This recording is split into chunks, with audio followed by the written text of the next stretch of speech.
What's up guys, it's me Jeremy. Individual mechanics are, to me, one of the most interesting aspects of gameplay in League of Legends. A lot of the time the specific nuances go underappreciated, and for me personally they show off some really cool aspects of the game, as well as potentially giving you some advantages in-game once you fully understand them. I plan to examine some of these mechanics in depth so that you can make the most of them, and our first mechanic to kick off this series today will be an in-depth look at hitboxes. As well, I've teamed up with ProGuides.com for the editing on this video. If you're interested in more traditional guides, they have a free trial that gets you full access, so you can check them out and decide for yourself if you like it or not. As well, here are some of my favorite comments where I asked what you guys enjoyed playing the most. Today's question is going to be a fun one because I want to know, what's your favorite cereal? Mine is Frosted Flakes, and if you think the video is great, then hit that like button, and if you don't, please hit the dislike.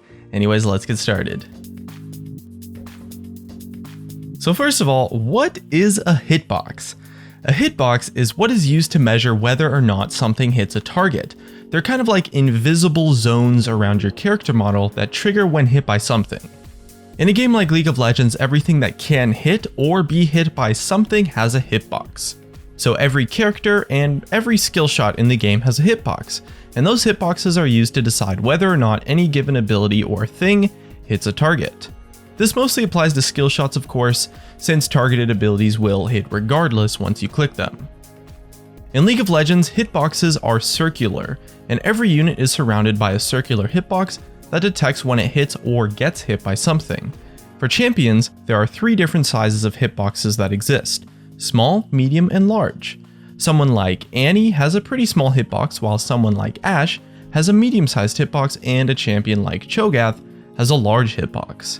Every champion falls into one of those 3 categories of hitboxes, while minions tend to have their own hitboxes which are smaller than that of a champion.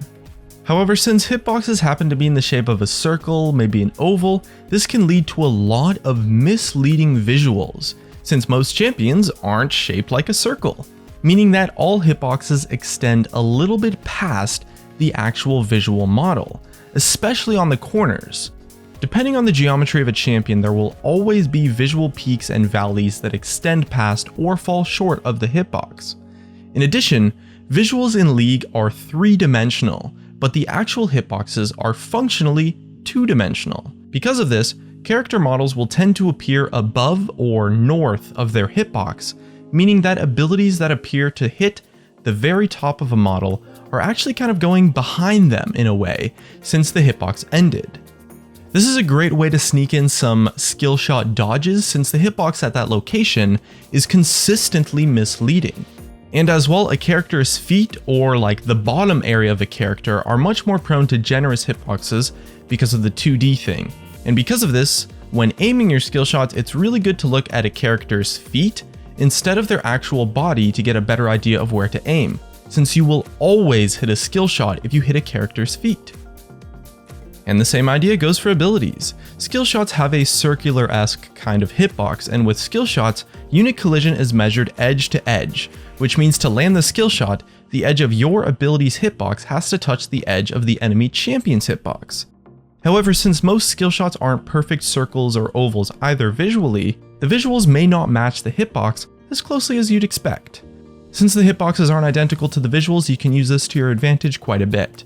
Since they are measured edge to edge, you can land them without really landing them. Take a look at the following example, Blitzcrank's hook.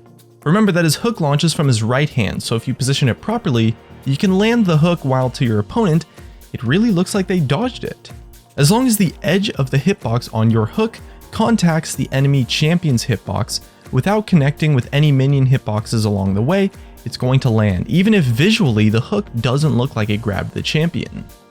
And you can use this kind of aiming to land a lot of skill shots on people who really aren't paying attention or are expecting their character to dodge, which is great because not only do you land the skill shot, it often upsets them even further since they're left feeling like they kind of got cheated, when in reality, they didn't understand hitboxes like you do.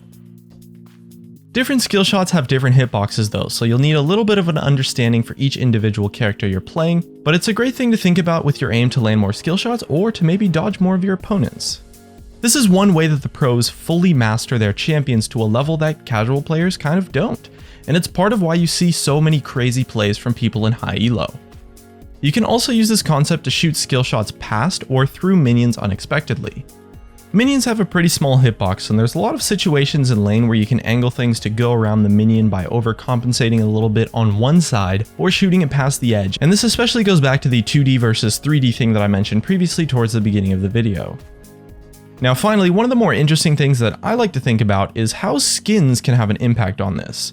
Now skins obviously don't change hitboxes in any way, but they do affect the size of visuals or the geometry of your champion model, and can make your skill shot or character appear like it has a smaller or a larger hitbox depending on the skin, which can further add to or take away from that concept that I just went over. If a skin has an ability that has a much smaller visual, it's going to surprise people a lot when you land it edge to edge, since the visual is just straight up misleading. In addition, a character with a larger model or with protrusions might be able to dodge some skill shots simply because the edge extended beyond their true hitbox. Players who have been playing for hundreds or thousands of games can get pretty used to certain ability effects, so changing up the visuals might allow you to take someone by surprise. And that's just about it. Hopefully you learned a thing or two about hitboxes. If you enjoyed the video, subscribe if you want. Thanks for watching, and I'll see you guys next time.